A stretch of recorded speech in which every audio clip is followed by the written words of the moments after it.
Welcome to this explainer. Today, we're uncovering the shocking, true origins of the modern Olympic Games. We're going to look at a phenomenal piece of historical research by Walter Borgers that completely flips the script on everything we've been taught about the world's biggest sporting event. I mean, you probably think the modern games are a direct, unbroken revival of ancient Greek traditions, right? You picture monolithic temples, olive wreaths, and the pure, unadulterated pursuit of athletic excellence. But well, that's really only half the story. And honestly, it's kind of the less interesting half. Section 1. Beyond the Ancient Myth. We're going to start by looking right past that romanticized myth of ancient Pan-Hellenic festivals and the sacred Olympic truce. Because if we want to find the real DNA of today's mega events, we have to look much closer to home, straight into an era of massive social upheaval. Here is the jarring reality.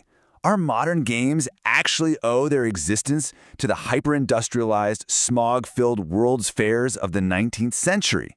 Yeah, you heard that right. The sheer scale, the international broadcasting, the total transformation of host cities, none of that came from ancient Greece. It came directly from the Universal Exhibitions. And this really brilliantly illustrates the mindset of the time.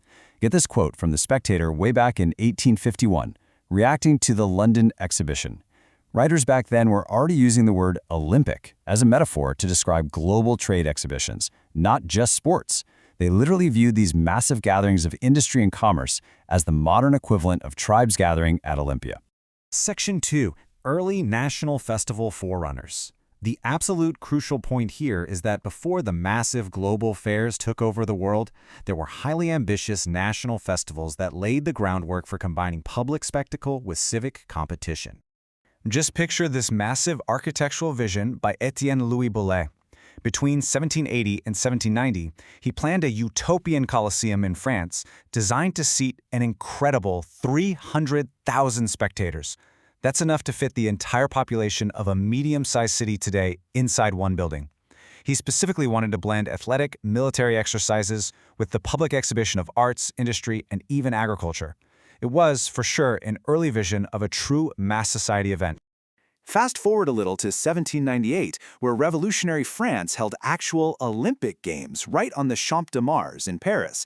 And this wasn't just some conceptual idea. There were actual public contests featuring running, wrestling, and even equestrian events, heavily drawing on the ideals of the brand new republic.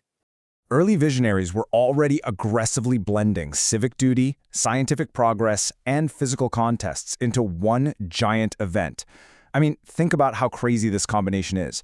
The brand new metric system was officially introduced to the public at the exact same event where a jury awarded 12 gold medals for athletic and industrial achievements. Section 3. The Tournaments of Commerce.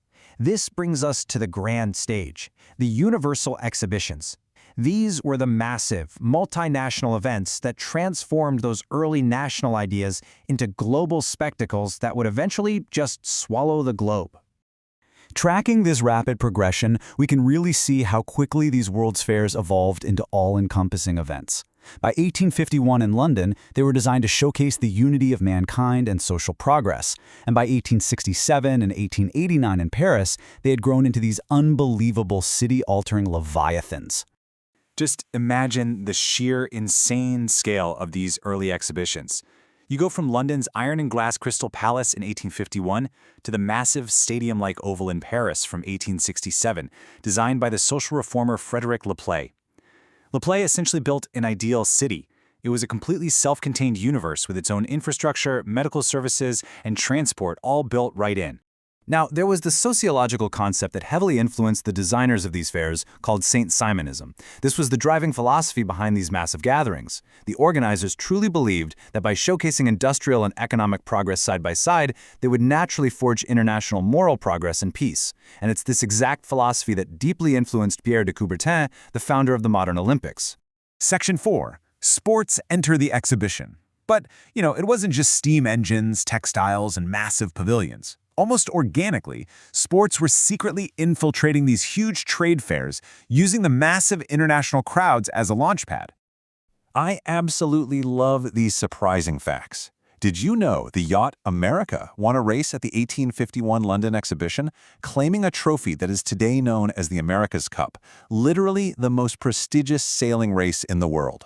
And the global bicycle craze? That started when the Michaud brothers debuted their patented bicycles at the 1867 Paris exhibition. Modern international sport was literally born on the grounds of 19th century industrial fairs. This fantastic piece of history humanizes the whole thing perfectly.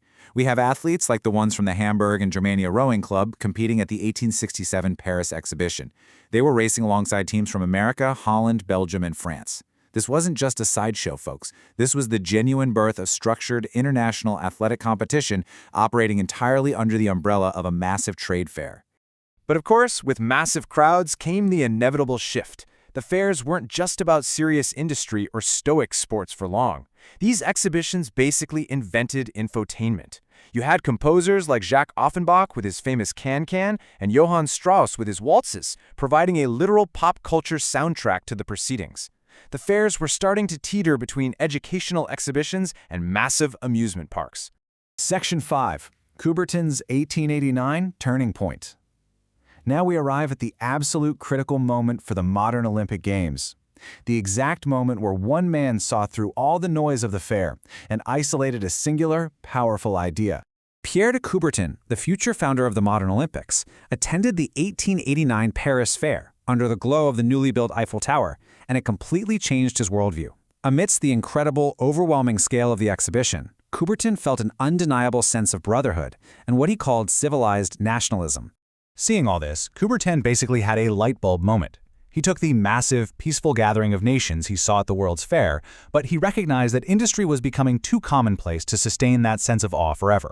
So he decided to extract that exact energy, that spirit of international unity and fair competition, and bottle it into a revived athletic format.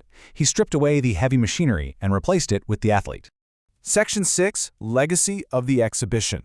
So what actually happened when these two massive global forces, the industrial fair and the athletic festival, finally went their separate ways?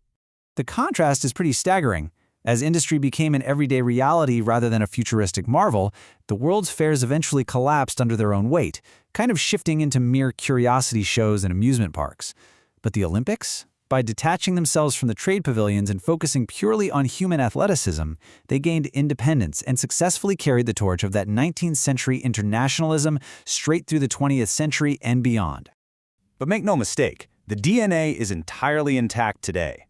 When a modern host city completely overhauls its architecture, builds massive pavilions, and revamps its infrastructure for the Olympics, they aren't copying the ancient Greeks. No way. They are directly, explicitly mimicking the blueprints of the 19th century World's Fairs. The whole concept of individual competitors representing a national pavilion, broadcast globally to show the unity of mankind, that is pure universal exhibition strategy. Which leaves you wondering, doesn't it?